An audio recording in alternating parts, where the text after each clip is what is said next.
Hello, everyone. Second video of the day. Today is for Tuesday, the 28th, the last day of February. So today, call reluctance. Call reluctance, how to overcome that. So my last video is about your sphere of influence. And today, or this video, I wanted to come up with some things for you to think about call reluctance, because it's something that everybody, all agents have to overcome. They got to overcome that reluctance, that fear of picking up the phone and contacting people, and that fear that they're going to be rejected. It's real. It's there. It's the number one, by far, the reason why agents don't succeed if they don't do it. So I want to give you some things to think about to try to lower that call reluctance. What things that you can do and things you should be thinking about. So first of, again, we're not to go back over the last video. Now you have your sphere of influence together. You have your database. Now it's time for you to pick up the calls. I'm not going to go over organizing it, who you're going to call today, how many calls you're going to make. I'm going to be, you have it all together. Now, what are you going to do? And you're scared of picking up that phone. So some things to think about. One, we all have caller ID. You have it on your phone, right? So do you have numbers that call your phone that you don't pick up? Do you have text messages from unknown numbers come to your phone and you don't reply? Do you have people that call or text you and call them back after you get a voicemail, or text them back that you don't want to call, you be called again? So if you say yes to any of those things, then that should understand that when you make a call, today's date, this is my feeling, today's day and age, is if they pick up the phone, if you're stored in their phone, which, jump ahead, everybody in your sphere of influence, you've been doing this for a year or two. Everybody you're calling is the 200-300 people you have in your database that know your number, stored your number. So when you make that call, they know it's you. They know what you do. They know why you're calling. They just say hi, following up, and they pick up the phone. They want to talk to you. Off the record. And I say, don't hurt me at this comment. If they pick up the phone and they didn't want to talk to you and want to be upset because you called, shame on them. What world or what technology, where do they live that they didn't know this is possible? You don't pick up the phone if you don't want to talk to the people. Let it go to voicemail. Maybe if they get mad at you, you could say, I'm sorry, I thought because you picked up the phone, I thought you wanted to talk to me. I will follow up with you over the next few years, months, see if you ever need my services. If you don't want to talk to me, let it go to voicemail. So if someone picks up and they get upset and they didn't want to talk to you, shame on them. It's not your fault. I personally not enjoy that, but I have no problem when someone picks up like, I didn't want to talk to you. All right, so why did I would get a little enjoyment in it, because I'm sorry, you're gonna get mad at me. I'm ruining your day a little bit. You're ruining my day a little bit for picking up and getting upset. So it's kind of double-edged sword there, but but I've been doing this for years, so I have that skin and I don't mind. But again, think of that. Everybody who picks up that in your sphere of influence that should have you on your phone shouldn't be upset. You shouldn't be worried about them picking up the phone. And if they don't pick up the phone, if it goes to voicemail, even better. You get to say something nice, less than 2 minutes, tell them keep us in mind. You could also follow it up with a text message too. I always suggest every voicemail follow up with a text like, hey Joe, left you a voicemail message, Tony Geraci here, Central One Homestar, keep me in mind. Whatever short message you want to say, or something personal, but hey, just checking in on you, how's the family, how's the kids, how's your son's graduation, whatever.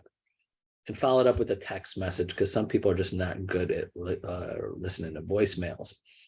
Also, some other things you can do is when you say every morning, 8 a.m., this is actually what I do, 8 a.m., the people that you got to call, that day or the next day. I always suggest the next day, when you're making prospecting calls in your sphere of influence. Today in the morning, you're going to text everybody that you're going to call tomorrow and say something like, and you can work on this. Hey, Joe, this is Tony at Century 21 Home. Sorry, I have you down for a follow-up call tomorrow at 1 o'clock. Just checking to make sure that's good with you.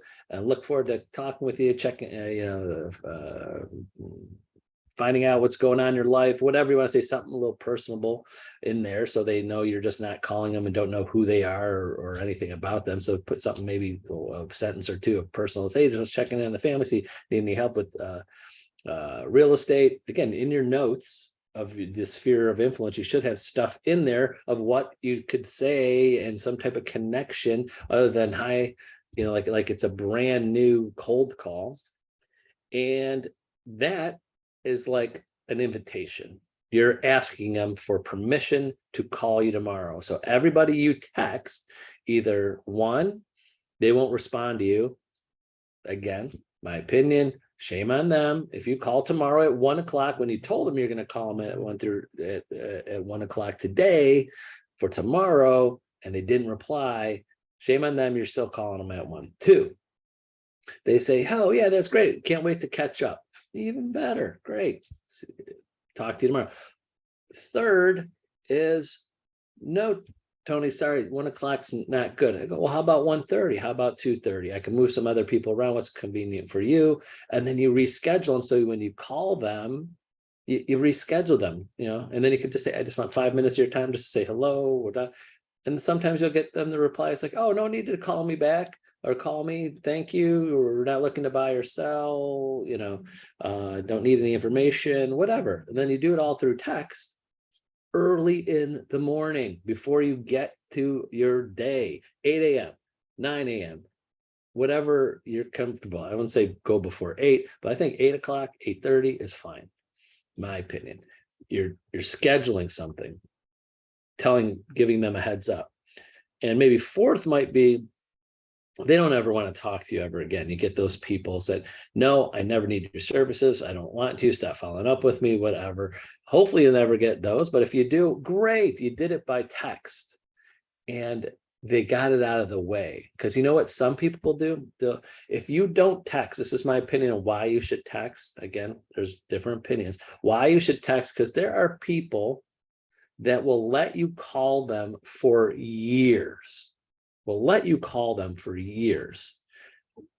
See your call and let them go to voicemail and never listen to your message, and just think that you're going to stop someday and just waste your time. It's a call after call after call, where some people like text. That's me. I'm so busy. I'm on the phone. I'm on call. I don't have time to call someone back who, like a salesperson that's trying to get a hold of me to let them know, hey, I'm probably never going to need your service. But if they text me, said, hey, hi, after I just left you a voicemail, just checking on you.